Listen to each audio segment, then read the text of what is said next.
with me, Matthew?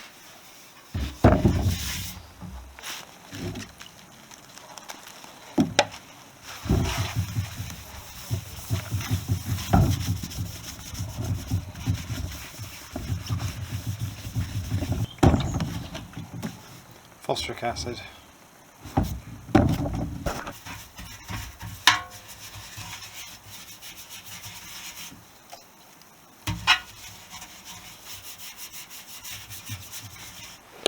It's the etch primer. Now done, one coat. It'll need rubbing back once it's filled. That should stop it rusting.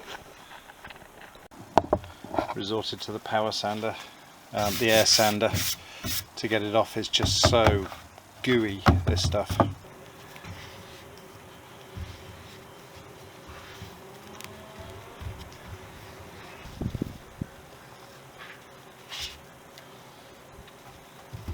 Okay, seems we've got a lot of air bubbles in this. That's never a good thing, is it? Great start. How do you get rid of the air bubbles?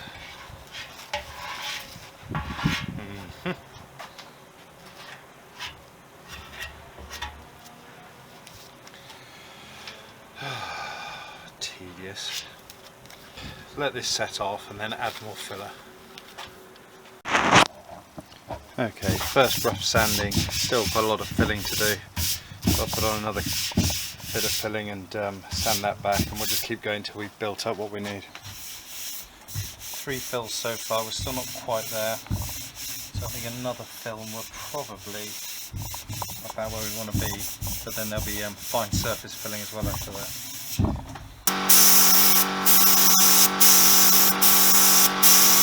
That's about 4 or 5 coats of primer.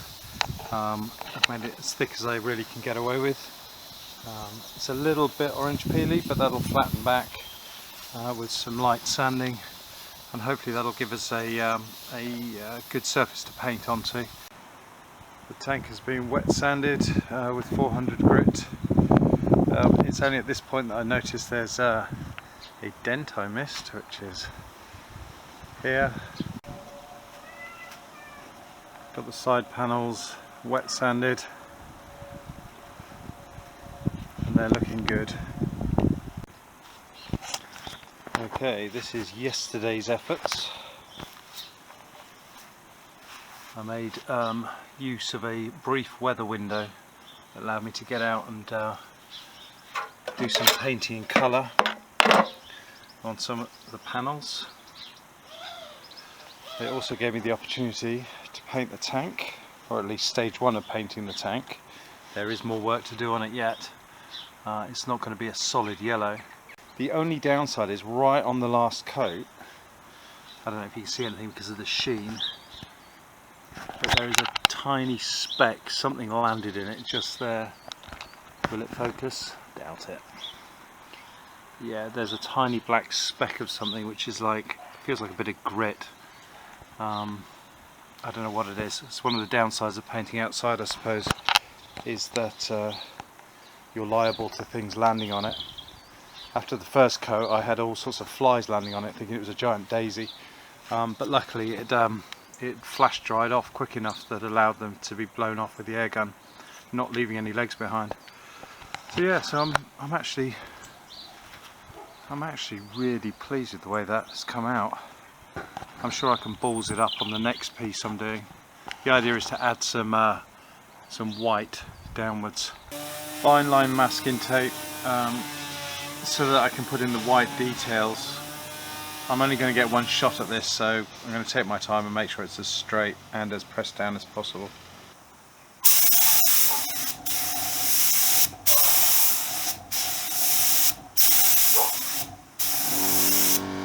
The white paint's still wet, but I've taken the masking tape off before it dries.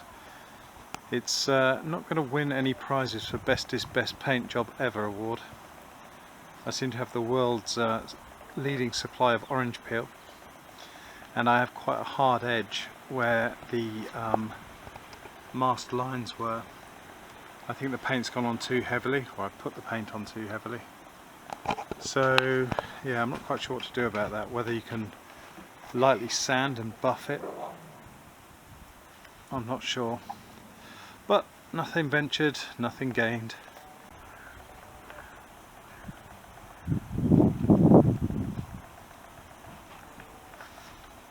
I sought some advice about the orange peel and the hard edges I had where the white met the yellow, and two very helpful guys recommended 1500 and 2000 wet and dry paper used dry, followed by polishing compounds, and I've used two different finishes, a coarse polishing compound and a fine polishing compound, and I have to say the results are superb. It was a lot of work, a lot of careful work, but we've lost the hard edge. You can feel where the white meets the yellow still, but it feels more like a thin decal rather than heavy hard edge paint, and the orange peel has completely disappeared, and that blemish that was in the tank that I pointed out earlier, that has completely gone, and we now have an almost mirror-like finish on there. It really is very, very nice. I'm also very pleased that you can't see any of my repairs. The various fillings and the various rubbing down plus the paint on top has resulted in a very, very nice finish. So yeah, I had to crown it with a new tank cap because the old one was very rusty, and I'm really, really pleased with the way that's come out. It was well worth taking the time to put the white in. I think it's a proper nod to the original scheme used on the CB125s, just using a different colour. So I've got a monkey bike yellow CB125, so I'm very pleased with that. I did remember to mask up the screw holes for the Honda badge as well. I've got the original Honda badge, which will fit in there, and more amazingly, in the bottom of a bucket full of sawdust, I managed to find the 4 original screws that hold this in place, and they could quite easily have got lost, but the previous owner had chucked them in there, and there they sat for many years just waiting to be rediscovered. I might put a blob of thread lock on these to stop them working out through vibration. I think that's very smart. But also with the bike are the Honda flying wing badges.